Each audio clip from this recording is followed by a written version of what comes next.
അവളെ കാണാനില്ലല്ലോ. ഇതുവഴി തന്നെ അവള് പറഞ്ഞത്. ഇതുവഴി അല്ലാതെ നിനക്ക് വേണ്ടി കഴിഞ്ഞ ഒരാഴ്ചയായിട്ട് ഞാൻ അവളെ സ്കെച്ച് ഇട്ടതാണ്. ഇതിലെന്നെ വരും. ഇന്ന് പ്രപ്പോസ് ചെയ്യാൻ പറ്റുമായിരിക്കുമല്ലേ? പറ്റണം.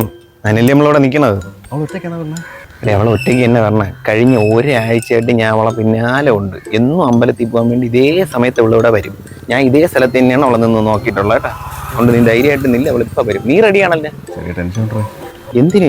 പ്രാക്ടീസ് ചെയ്യണം, പ്രാക്ടീസ്. രശ്മി, എനിക്കൊരു കാര്യം പറയാനുണ്ടായിരുന്നു. അങ്ങനെ തുടങ്ങിയല്ല? കറക്റ്റ്. രശ്മി, എനിക്കൊരു കാര്യം പറയാനുണ്ടായിരുന്നു. ഞാൻ കുറച്ചാളായി രശ്മിയോട് ഇത് പറയണമെന്ന് വിചാരിച്ചിരുന്നു. ദേവി, ഇത് രശ്മിയുടെ ചേട്ടനെ പോലെ ഉണ്ടല്ലേടാ ആ പറഞ്ഞ ആൾ. എടാ അവളെ ചേട്ടൻ തന്നെയാണ് തോന്നുന്നത്. ഇത് ഇവിടെ എവിടെ ആണല്ലോ വീണത്? രശ്മി അറിയാമോ? ഏത് രശ്മി? രശ്മിയുടെ ചേട്ടൻ. ഇങ്ങനെ കഴിഞ്ഞ ഒരാഴ്ചയായിട്ട് അവിടെ നോക്കി നടക്കുകയാണ്. നിനക്ക് പെൺപിള്ളേർ വഴി നടക്കാൻ സമ്മതിക്കാൻ പറ്റൂലല്ലേ? ഇനി മേല നിന്റെ വണ്ടി അവിടെ കണ്ട ബാക്കി ഇരിക്കണം, ഞാൻ തീർത്തോളാം കേട്ടല്ലോ. ശരി. അല്ലേ താക്കോലിട്ടി അവള് വന്നാ?